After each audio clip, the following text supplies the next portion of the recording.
Cher Donald Trump, cher Pantin, cher Latin, cher Donald Trump.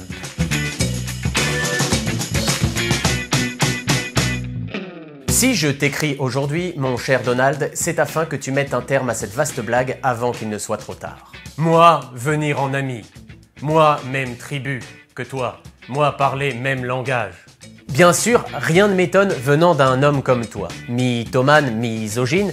Mais enfin, c'est pas parce qu'on s'appelle Donald qu'on est obligé de se comporter éternellement comme le dernier des canards. Et c'est pas faute d'y mettre du tien pour qu'on te considère comme complètement cinglé. Mais qu'importe les horreurs que tu assènes, aussitôt dit, c'est oublié. Ça doit être ça, vivre en amnésique du Nord. Fric, fric. Argent, argent. Moi parler argent. Ensuite, ta campagne confirme que c'est encore dans les vieilles peaux qu'on fait les meilleures soaps. Et un bon soap, c'est de la peur et un ennemi commun. En l'occurrence, les étrangers. Comme ça, au milieu de cet océan menaçant qu'est le monde, tu n'as plus qu'à te faire passer pour le grand ricain blanc. Celui qui va très rapidement redorer l'image de l'Amérique. Mais en politique comme ailleurs, il faut se méfier de la restauration rapide. Donald est à la politique ce que McDonald est à la cuisine. Tes idées sont comme leurs burgers. Il faut que tout le monde les gobe, et peu importe que ça file la gerbe.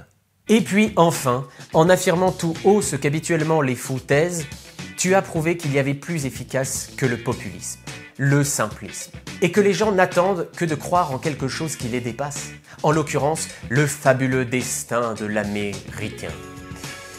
Car les raccourcis rassurent et l'abêtissement défoule. Et c'est ainsi que tu as brillamment rassemblé autour de toi un paquet d'idiots-lâtres. Bien sûr, tu as tout ce que les hommes politiques modernes rêvent d'avoir.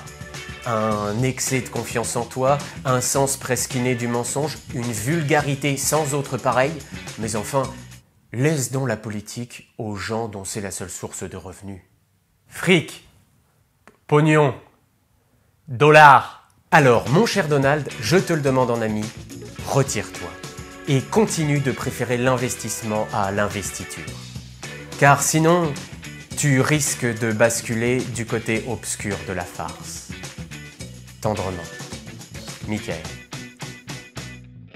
Si cette vidéo t'a plu, n'hésite pas à me donner un petit coup de pouce, bleu de préférence. Et puis pense à t'abonner à Lettre ou ne pas lettre pour ne plus jamais louper ma correspondance. Et je te donne rendez-vous mardi prochain à 17 h pour une nouvelle vidéo. PS, chers Américains, en élisant un type qui s'appelle Donald, vous risquez fort de vous faire miquer. Alors avant qu'il soit trop tard, pensez à la ligature des Trump.